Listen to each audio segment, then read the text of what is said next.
Hi friends, रुचकर खाना खजाना या चॅनलमध्ये आपलं स्वागत आहे। मी आज तुम्हाला लाल भोपळ्याचा हलवा कसा करायचा ते शेअर करणार आहे। तर त्यासाठी मी इथे पॅनमध्ये 1-2 चमचे साजूक तूप घेतलेला आहे। ते गरम झालेलं आहे। आता याच्यामध्ये मी हा अर्धा किलो लाल भोपळ्याचा किस करून घेतलेला आहे। अर्धा किलो भोपळा होता, तर तो मी याच्यामध्ये आता ट्रान्सफर करते।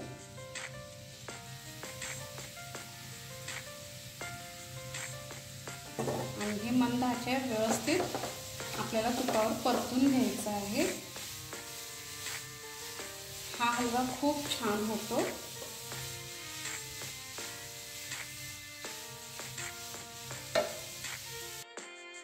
आता इथे व्यवस्थित असा हा भोपळा परतला गेलेला आहे। इथे मी एक छोटं फुलपात्र भरून याच्यामध्ये दूध ॲड करते आणि ह्याला व्यवस्थित आपल्याला शिजवून घ्यायचं।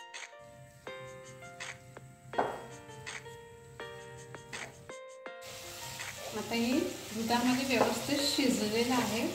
बारीक किसलेलं असल्यामुळे लवकर शिजतं हे।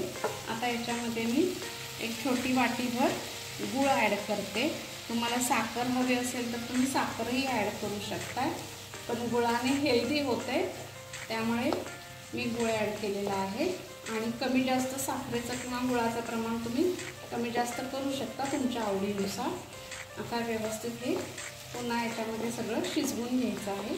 तर इथे गूळ आणि दूध व्यवस्थित मिक्स झालेला आहे। पूर्ण आता हे सगळं सेट करून घेतलेलं आहे।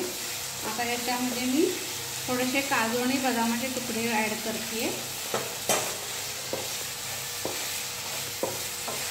छान असा सुगंध येतोय हलव्याचा।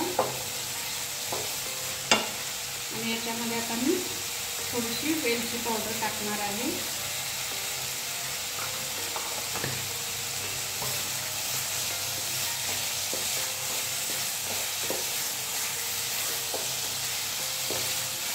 आता मी गॅस बंद करते।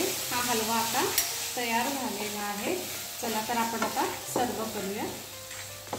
अशा पद्धतीने हा लाल भोपळ्याचा हलवा तयार झालेला आहे। हिवाळ्यामध्ये आपण नेहमी गाजराचा हलवा तर करतो, पण हा लाल भोपळ्याचा अवश्य एकदा हिवाळ्यामध्ये करून पहा, कारण भोपळा हा गरम असतो आणि त्यात गूळ घातल्यामुळे अजूनही म्हणजे त्याच्यात उष्णता निर्माण होते आणि हिवाळ्यामध्ये हे अतिशय पौष्टिक आहे।